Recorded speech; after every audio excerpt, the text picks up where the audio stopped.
Hopefully that's in focus. Awesome. Hope the light doesn't change too much, because today I wanted to chat through 5 different tips that I have for taking better photos of your kids. And there's even a bonus tip at the end. Cliche, I know, but maybe it works and maybe it's worth sticking around for. I guess you'll have to find out. These tips apply whether you're shooting on a camera or a phone or an iPad, no judgment. The first tip is that getting on someone's eye level is always a good idea, and that applies to taking photos of animals, dogs, whatever, but especially kids. Showing that perspective of the world at their perspective height is really cool. So when you're taking photos of them, don't just default to that first position, which is looking down at the kid. Bend your knees, take some time, and get down on their eye level. It just looks great, and they engage with the camera. They look at the camera a lot more if it's down where they are versus up where you are. Tip number 2 is all about space.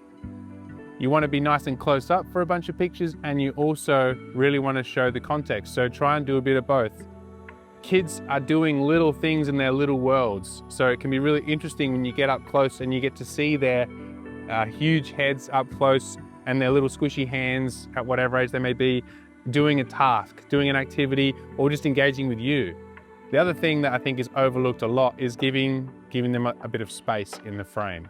And that means showing them from a little further back, doing a wide shot.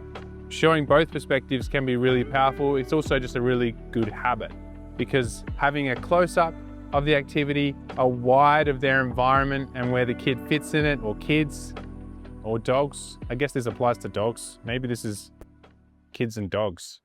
So being up close and being further back is also a segue to tip number 3, which is try and tell a story. You may have seen it in my Instagram stories, ironically, is this sort of 3-panel layout. And I'm trying to show an environment in from 3 different perspectives. Trying to tell a story with the photos you're taking means you're not taking lots of photos at the same moment. And it also helps you with point number 2, which is just to get a variety of different positions in terms of where the kids are and where you are. Tip number 4 is all about light. So one of my favorite lighting techniques is side lighting.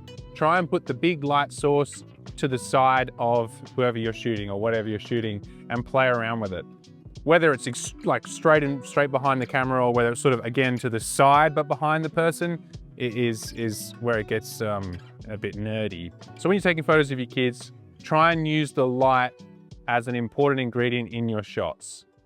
And that brings us to point number 5, which is process over poses. So what do I mean by process over poses? Well, when you ask a kid to smile, you take them out of whatever it is they're doing. But what I prefer to do, and the photos that I truly love, aren't photos where I've asked the kid to look at the camera and smile. They're photos where I've got involved with their process or just captured them in their little process, whatever that may be. So those first 4 tips are really things that I think about when I'm trying to capture them in their process, because I don't want to interrupt them. I don't want to pose them. I just want to be able to take a great shot of whatever cute thing it is they're doing. And that could be them going down a slide. It could be them showing me a bug. It could be them throwing a rock. Who knows? Only they're gonna know. But it's your job to capture it as well as you can. So they're my 5 tips, but I'd love to hear from you. Is there anything that you do to get great pictures of your kids? Is there anything you like trying? I'd be very interested. My first bonus tip is to take the kids somewhere they enjoy being.